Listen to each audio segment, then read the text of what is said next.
So Gary, you do know how to play bass, right? No. It's the Garrett and Andy show. It's the Garrett and Andy show. We are very cool and we have big muscles. Yeah, with Garrett. Yeah, my name's Garrett. With Andy. My Andy, that's my name. We talk about book and then we talk about politics. Oh wait, never mind, it's just about book. It's the Garrett and Andy show. It's the Garrett and Andy show. We are very cool, we have big muscles. Yeah. It's the Garrett and Andy show. It's the Garrett and Andy show. And now we are going to sit down and do very cool things with the Garrett and Andy show. Woo-hoo-hoo.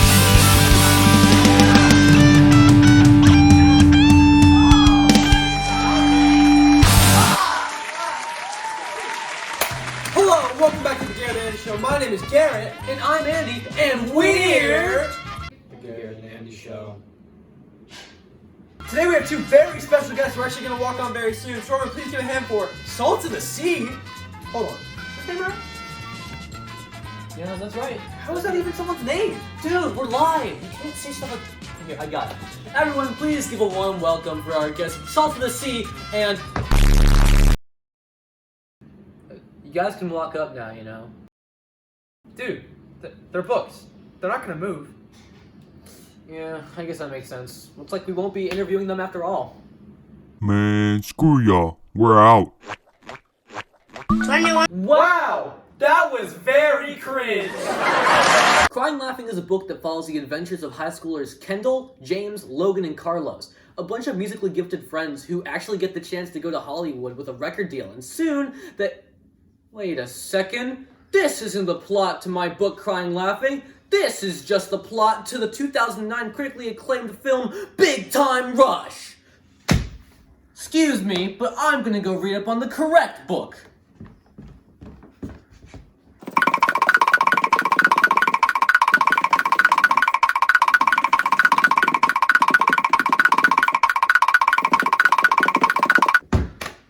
I have successfully read up on the plot to my story Crying Laughing by Lance Rubin. Crying Laughing is actually a book about a girl named Winnie Friedman, a sophomore in high school. She's a naturally kind, carefree, and most of all, funny person who likes to crack jokes with her friends whenever she can. One of the best parts about the book is how it's non-stop jokes. It's just constantly funny. But what really sells it is how it can go from being super lighthearted and funny to being kind of depressing and sad, and it gives you that real pit in your stomach. But now that I have your attention, what's your book about, Garrett? Salt of the Sea is about a group of 4 people and refugees that escape Prussia from the Soviet forces. They encounter many obstacles as across the freezing Prussian land. They make their way to the Wilhelm Gustloff. If you didn't know about the Wilhelm Gustloff, there was like 1,800 people supposed to go on it. 10,000 people sank. That does not make sense. I know. Overall, in this story, it goes around 4 characters. Amelia, a 15-year-old girl who's actually pregnant. That's nasty. Joanna, she's like a pretty girl nurse kind of girl, you know, kind of pretty. That's nasty. Florian, he's a young Prussian, and he's actually carrying an amber swan. That's pretty cool, guys. Yeah, from the Amber Room. The Amber Room. Not a lot of people know about it, but the Nazis stole from it. And, most of all, Alfred. That's nasty. He's a 17-year-old Nazi who always wants Hitler's approval. But he had this girl back home named Hannelore. He outed her for being a Jew. So I guess he ended up where they went. Wow, that was not sad at all. Dude, you're crying. No! On the bright side, if your book is as funny as you say, I guess it'll be Crying Laughing! That's not even fun! One of the huge shocking moments in the story actually happens super early on. Winnie is persuaded by her friends, and a boy she may or may not be into, to join an after-school improv troupe, even though she swore to never return to comedy after she totally bombed her set at a comedy festival years before. So, in typical high school fashion, she joins and has a rocky start out, but slowly begins to build up her comedic genius. And by the time it's finished, she goes home and feels awesome. She can't wait to tell her family when she gets to the dinner table, and then she finds out that her dad has ALS. Whoa! Yeah, crazy, right? The dynamics in this book range anywhere from making a joke in the lunch line like, the lunch lady and I were platoon mates in Vietnam, and I saved her life. Twice. To, I know nothing about anything. From mocking stereotypical California accents to say, that's like totally cool of you to say, to, turns out I could feel worse than I already did. These lines are super important to the story because they establish a good connection between the high points and the low points of the story. If your story only has high points, well, they don't feel as strong. They feel more dull and don't hit as hard. And if your story only has low points, well then... That's pretty interesting. But do you know what's cooler? What? You know, one of my favorite quotes in the story is by Joanna, you know, the nurse lady? What a group we were. A pregnant girl in love, a kindly shoemaker, an orphan boy, a blind girl, and a giantess who complained that everyone was in her way when she herself took up the most room. And me, a lonely girl who missed her family and begged for a second chance. You know, I really think that this shows conflict in the story about how all these people are put together because of this war and how many people are hurt. Another great quote, I think, is, two warring nations gripped Poland like girls fighting over a doll. One held the leg, the other the arm. They pulled so hard that one day, the head popped off. This quote from Amelia shows how the country she's from is being tortured due to Soviet and Germany's antics. And our final quote coming from Alfred. Yuck. Before this war is over, all men will have an opportunity to reveal their true selves. This quote from Alfred is actually quite ironic because he's thinking that he's on the right side and he would be showing his best, but obviously that didn't happen because he's, you know, a Nazi. Andy, it's your line. That's great, Garrett, but now it's time for our mandatory ad break so we don't take up too much time. Finally! But stay tuned, everyone. When we'll be back, we'll have the incredible Carl Zeus to discover the world's biggest questions. Here's a preview. So Carl, thank you so much for being on the show with us. We just had a few quick questions to start you off. Who asked? It is simple. No one asked. No one cares. No one. That makes sense. Oh my gosh, thank you so much. Okay, that makes sense. But Carl, tell me, who's in Paris? Hi, my name is Cameron Kim, and I did in fact break Andrew's hair straightening. By today. You gotta help me.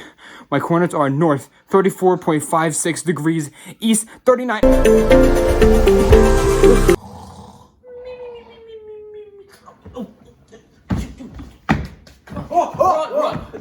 Hey, hi, what's going on? So welcome back. When we were on the ad break, we actually found that we spend most of our budget on these mugs right here. But I didn't care anyway. It was worth it for the mugs, so I'm alright with it. Fortunately, though, this means we have time for a new segment, Audience Questions! Woo! Time for our first question. Have any suggestions? Read it. What is the connection between this book and another text? Excellent question. But first, we actually need a change in our music. Do you know how to play guitar? No? Cool. That changes now. Now play. Crying Laughing connects a lot with the book Flipped by Wendelin Van Dronen. Both stories center on young people and their day-to-day drama with school and family. But more importantly, it flips! This is what who the narrator is super often. Each chapter flips between two characters and how they perceive life. The boy being more stern and serious about things, while the girl is more upbeat and cheerful. And that's what represents Crying Laughing so well. The frequent, unexpected changes in how you feel. Anyway, let's flip! Over to you, Garrett. This is what comedy looks like. Alright, I know what people are going to say, but how can I not compare this to the Titanic? Yeah, the Titanic sank in 1912, and this is in World War II. But there are true comparisons between these two novels. First of all, they're both based around a giant boat, but Salt of the Sea is talking about the struggle to the boat, and Titanic is just talking about the boat. But the similarities are that both the boats sink unexpectedly, and there is a big deal with love in these two books. And we actually have one more question. Hold on, are you playing Clash right now? No?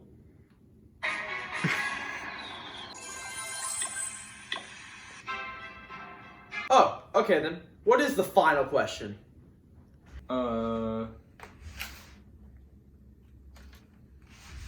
Is this a good choice for the class, and how does it connect with the real world? The book would be great for a school read because of all the reasons I've mentioned before, and also because it's a pretty recent novel that downright targets the teenage demographic with things like this plot, mood, and, most of all, language.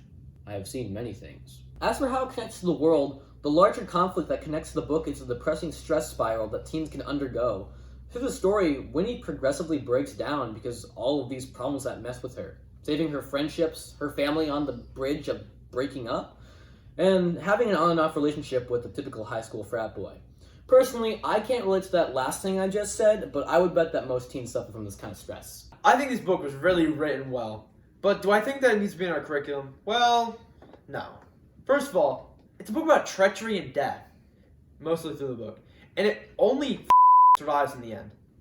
I think if you're interested in historical fiction and war, it's a good read. But for a required book in school, no. For how this connects to our world, in an issue today, the boat that they're on, the Wilhelm Gustloff, is randomly attacked by Russian torpedoes without warning and ended up killing a lot of people.